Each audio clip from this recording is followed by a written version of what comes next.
وہ بھی مجھے کچھ ابھی تک نہیں سمجھ سکی, نہ وہ مجھ سے پیار کرتی ہے نہ میں اس سے پیار کرتا ہوں, یعنی ان افیکشنیٹ والی فیلنگس ڈیولپ ہونا شروع ہوئی. پھر اس کے بعد نیکسٹ پوائنٹ آتا ہے social relations damage. By polarity میں پیشنٹ کے معاشرتی تعلقات بہت حد تک خراب ہونا شروع ہو جاتے ہیں, اور اس کے جو سوشل ریلیشنز ہیں, یعنی اس کے دوست, اس کے عزیز و اقارب, اس کے رشتہ دار, اس کے ملنے ملانے والے, اس کے خاندان والے, اس کے اہل محلہ اور اس کے قریبی یار دوست وغیرہ, ان کے بارے میں اس کے تعلقات ان کی بہت حد تک ڈیمیج ہو جاتے ہیں. کیونکہ بائی پولیرٹی میں جب وہ ڈپریشن والے فیز سے گزر رہا ہوتا ہے تو ان مراحل میں وہ زیادہ تر دوسروں کے متعلق ڈارک تھنکنگ کا کانسیپٹ رکھتا ہے کہ دوسرے تو اچھے ہی نہیں ہیں, اور میں فلاں بندے سے کیوں ملوں, وہ تو اتنا اچھا نہیں ہے, میں اچھا ہوں وہ اچھا نہیں ہے. سوشل ریلیشن شپ ڈیمیج ہونا شروع ہوتے ہیں. ڈپریشن والے فیز میں وہ لوگوں سے بات چیت کرنے سے, ملنے ملانے سے گریز کرتا ہے, پرہیز کرتا ہے, اجتناب کرتا ہے. پھر اس کے بعد نیکسٹ پوائنٹ آتا ہے pushes everyone away.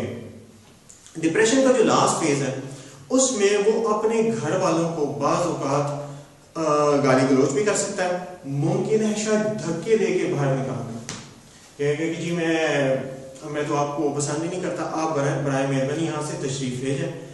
دوسروں کو پش کرتا ہے کہ آپ جائیں, آپ میرے پاس نہ بیٹھیں, آپ مجھ سے دور ہو جائیں, میں کسی سے ملنا نہیں چاہتا, اور پش کرتا ہے. یعنی ریلیشن شپس اس وجہ سے بھی ڈپریشن فیز میں خراب ہوتے ہیں کہ اس کے تعلقات اتنے بگڑ جاتے ہیں کہ وہ دوسروں کے متعلق کوئی بھی اچھی رائے قائم کرنے سے گریز کرتا ہے.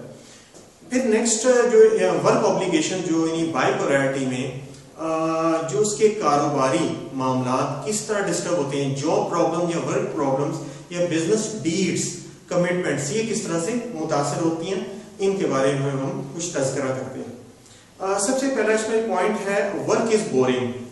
اب جس طرح وہ جاب پہ گیا, جاب پہ جا کے وہاں خاموشی سے بیٹھ گیا, انٹرسٹ ہی نہیں لے گا کہ جی کام تو بور ہے, بالکل اس میں تو کوئی مزہ ہی نہیں ہے, مجھے تو کوئی اٹریکشن ہی نہیں فیل ہوتی, اتنا بور کام ہے, میرا کام کرنے کو دل ہی نہیں کرتا, اب میں کیا کروں. اب سپوز جاب پہ جائے گا, lack of interest, due to lack of interest وہ کسی بھی معاملے میں دلچسپی لے گا ہی نہیں, اور یہ کہے گا یہ کام تو میں کر ہی نہیں سکتا, میری نظر میں اس کام کی کوئی وقت ہی نہیں ہے, یہ تو حقیر ہے, یہ کام انتہائی بور ہے, میں نہیں کر سکتا, یہ میں کیسے کروں گا. بورنگ کہتا ہے, مطلب فیل کرتا ہے کہ کام بہت زیادہ بور ہے. پھر نیکسٹ پوائنٹ آتا ہے جی کہ I don't want to work any more. اچھا, پہلی اسٹیج پہ تو کام کو وہ بورنگ کہتا ہے, دوسری اسٹیج پہ وہ کہتا ہے کہ جی میں کام کرنا ہی نہیں چاہتا. سپوز اس کو کوئی اسائنمنٹ بھی دی گئی ہے اور کہا گیا کہ جی شام 5 بجے تک آپ نے کمپلیٹ کر کے دینی. اب وہ کیا کہے گا کہ جی فرض کریں 2 گھنٹہ کام کیا. بائی پولیرٹی میں خوشی کے عالم میں وہ بہت زیادہ کام کرے گا, لیکن اگر ڈپریشن میں چلا گیا وہ کام کرے گا نہیں. اب جس طرح خوشی کے عالم میں آپ اسے کہیں گے جی آپ 10 لاکھ روپے خرچ کر دیں, وہ ممکن ہے شاید 10 دن کے اندر 10 لاکھ روپے خرچ کر دیں. یہ خوشی کے عالم میں اس طرح بائی پولر پیشنٹس کرتے ہیں. اب جس طرح ڈپریشن والی فیز میں وہ چلا گیا تو بائی پولیرٹی میں ڈپریشن میں آپ اسے کہیں گے 10 روپے خرچ کریں, وہ 10 روپے نہیں خرچ کرے گا. آپ اسے کہیں گے کہ جی آپ فلاں کام کریں, وہ کہے گا یہ میں کام کر ہی نہیں سکتا.